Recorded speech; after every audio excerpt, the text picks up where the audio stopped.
And so that's what drives a song like Speak Life? To spread that life and light and positiveness and goodness. I think Speak Life is really about choosing every day to break somebody down or build them up. Choosing every day Brennan Manning, one of my favorite authors, he wrote this book called The Ragamuffin Gospel. He wrote a book called Abba's Child.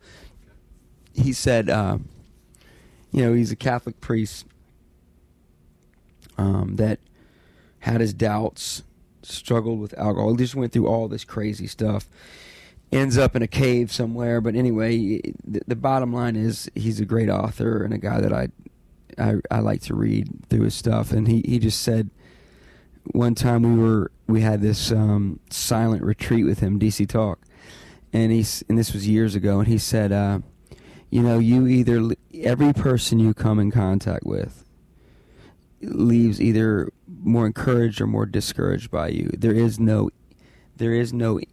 even exchange.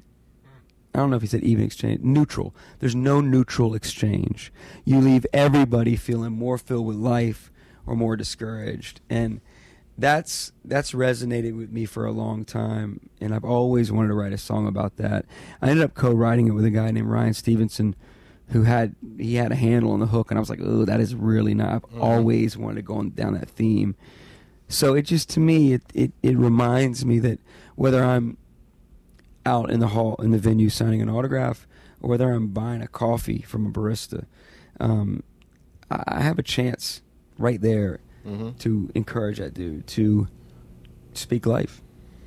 Yeah, dude, and I've been in this thing lately, probably I'd say a year and a half, and it was literally golfing with a dude, right? And he's like, Frank, there are people who are life givers, and there are life takers, and that is the truth. Yep.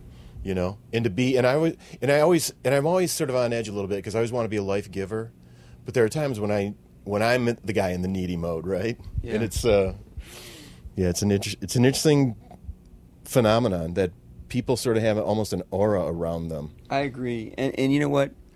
You can, as a leader of anything, whether it's a band or a home or an organization, people can set you up to be a life taker if you're not careful.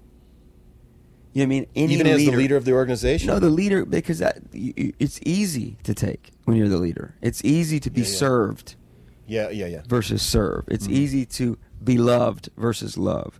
And you have to work a little harder sometimes when you're the leader to realize I can serve these people. I can love these people. I can be the life giver.